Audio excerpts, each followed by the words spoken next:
Assalamualaikum warahmatullahi wabarakatuh. Alhamdulillahirrabbilalamin. Assalatu wassalamu ala asrafil anbiya'i wal mursalin wa ala alihi wa sahbihi ajmain. Rabbi shrah li sadri wa yassir li amri wahlul 'uqdatam min lisani yafqahu qawli. Rabbi zidni ilma warzuqni fahma. Amin. Rekan-rekan mahasiswa yang dirahmati Allah, kita akan bahas materi ke pertemuan ke-9 ini ya, setelah UTS. Nah, saya pada pertemuan kali ini akan membahas UTS kemarin ya, karena masih banyak yang salah. Nah, saya udah mengupload ini. Tolong teman-teman nanti kalau mengerjakan soal untuk selanjutnya pakai ini saja. Ini udah saya buat rumusnya, jadi teman-teman nanti tinggal ini aja, tinggal mengikuti aja, karena udah ada rumusnya ya.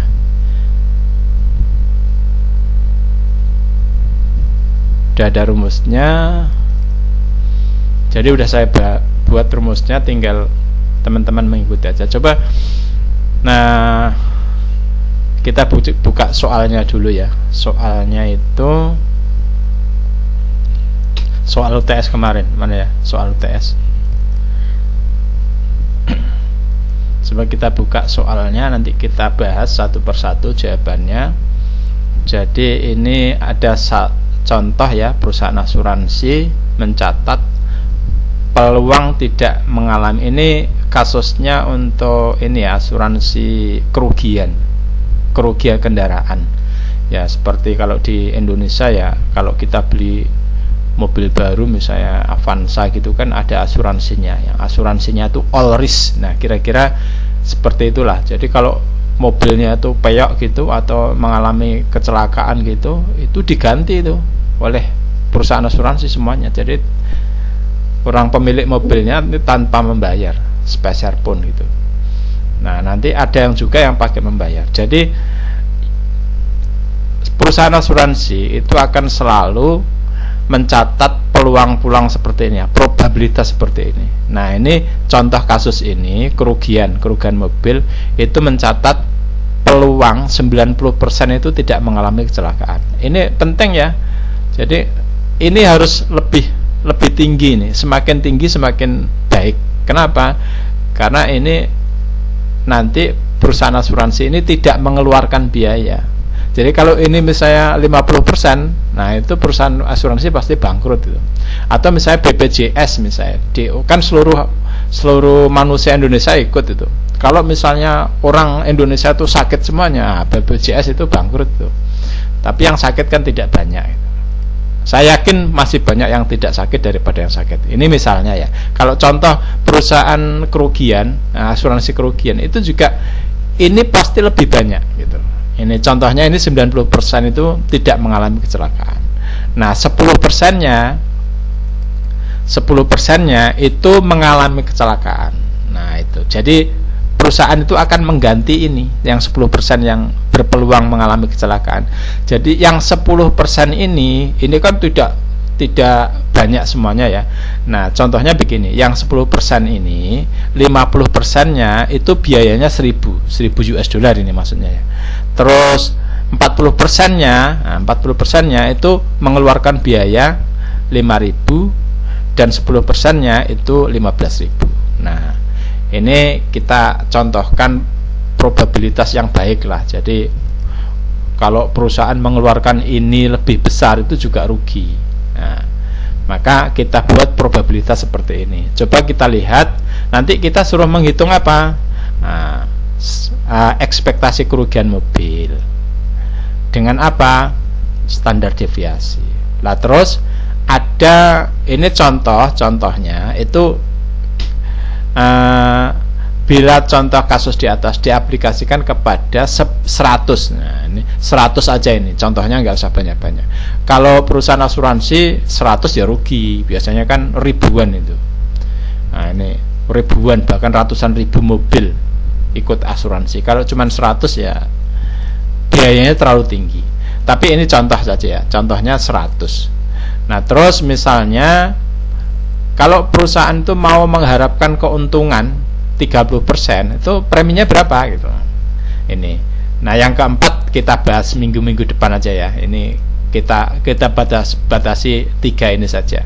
Yang pertama itu kita menghitung standar deviasinya, lalu diaplikasikan untuk 100 mobil, lalu premi dengan kelebihan atau mengharapkan keuntungan 30%. Nah, kalau yang kita hitung itu kan premi minimal, artinya yang tidak mengalami kerugian perusahaan asuransi. Oke, kita lihat standar deviasi. Coba teman-teman ikuti ini ya. Ini rumus yang udah saya buat. Jadi misalnya ini kan 0 ya. Ini 90% ini tidak mengalami kecelakaan. Nah, 0,9. 90% itu sama dengan 0,9. Nah, kalau kalau di persentase ya kayak gini lah. Ini di persen gini, nanti sama saja gitu. Nah, ini terus ini dipersenkan juga bisa, ini dipersenkan juga bisa, ini dipersenkan juga bisa. Nah, kalau mau dipersenkan. Nah, lalu ini yang 5%, 5% dari 10% ya.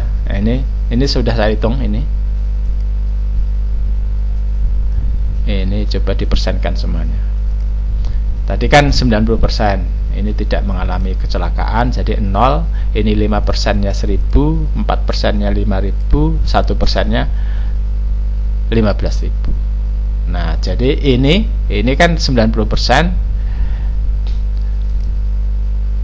90% ini kan jadi 10%. Jadi ini 90%, ini 0 biayanya, 10% itu kita kalikan dengan ini semuanya. Nah, ini biayanya. Nah, terus dari sini saya tulislah, saya masukkan ke sini. Nah, 0, ini 1000, 5000, 15.000. Ini probabilitasnya. Probabilitasnya 5%, 4%, 1%. Nah, terus kita buatlah rumus-rumus seperti ini. Nah, ini sudah saya buat rumusnya begini ya. Nah, udah saya buat rumusnya seperti ini. Jadi teman-teman kalau ngopi ini tinggal masukkan aja. Jadi nggak perlu teman-teman ngitung lagi. Nah, ini sudah saya buat. Ini sudah saya buat. Rumusnya ini, ingat ya, C7 ini saya kasih dolar begini. C7-nya ini dikalikan dengan ini, saya kasih dolar begini. Jadi ini tetap. Nah, ini A3 dikalikan dengan C7 dolar, A4 dikalikan dengan C7, semuanya dikalikan C7. Ini ya. Karena ini rata-ratanya. Nah, inilah premi yang dihasilkan dari kasus ini. Lalu dari sini terus dikalikan lagi, dikuadratkan, lalu di kuadrat ini dikalikan dengan probability-nya, dikalikan dengan ini. Nah, jatuhnya ini. Nah, dapatlah variannya ini. Lalu varian itu kita akarkan. Akar dari varian adalah standar deviasi. Nah, inilah yang dimaksud. Jadi teman-teman kalau jawabannya kemarin itu tidak angka ini, itu salah. Banyak yang salah ya. Nah, ini UTS kemarin, jadi angkanya ini. Tapi walaupun salah, insya Allah saya kasih nilai baik-baiklah gitu. Lalu ini, jadi ini. Jadi kalau ini diaplikasikan kepada 100 mobil, gimana? Ini 100 mobil ya. Nah, ini 100 mobil.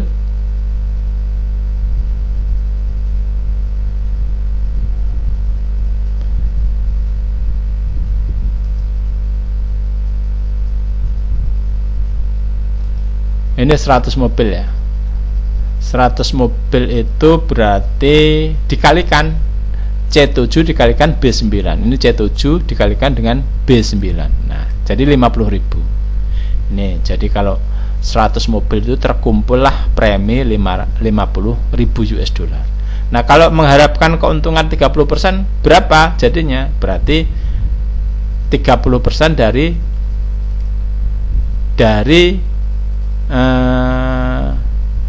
C7 kali ini 30%, berarti 150.000. Nah, sehingga premi brutonya kalau mau mengharapkan keuntungan 30%, jadinya tidak 500 tapi 650 dolar. Kenapa? Karena 500 dolar premi dasarnya ditambah keuntungannya, jadinya 650. Nah, ini resiko individu. Resiko individu. Lalu kalau itu diaplikasikan kepada 100 mobil, nah, maka resikonya akan lebih rendah.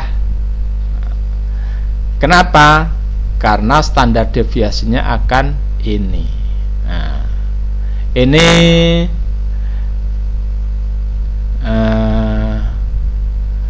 ini standar deviasi untuk 100 mobil, tapi kalau dibagi dengan ini, dengan C9 mana? C9, nah, maka akan lebih rendah resikonya daripada resiko individu.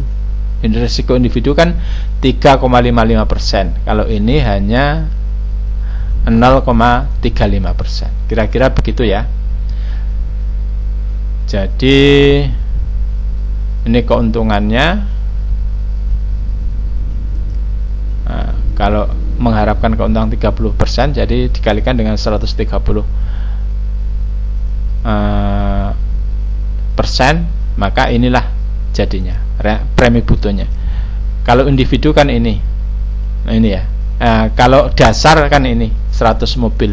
Ini kalau tidak mengharapkan keuntungan ya, ini kira-kira. Tapi kalau mengharapkan keuntungan 30%, jadinya ini.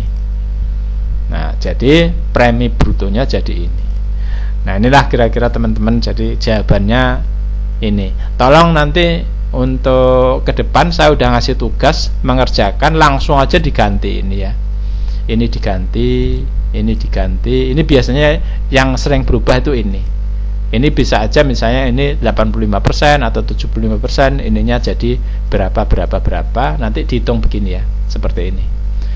Nah, itulah kira-kira teman-teman ya. Tolong perhatikan, karena ini bersambung. Nanti kalau teman-teman tidak memahami ini, minggu-minggu depan akan tidak memahami, semakin sulit untuk memahami. Ini karena bersambung, serial ya, kayak drama Korea aja. Mungkin ini yang bisa saya sampaikan, mudah-mudahan bisa difahami dengan baik oleh teman-teman. Sekian dari saya, wallahul muwaffiq ila aqwamit thoriq. Assalamualaikum warahmatullahi wabarakatuh.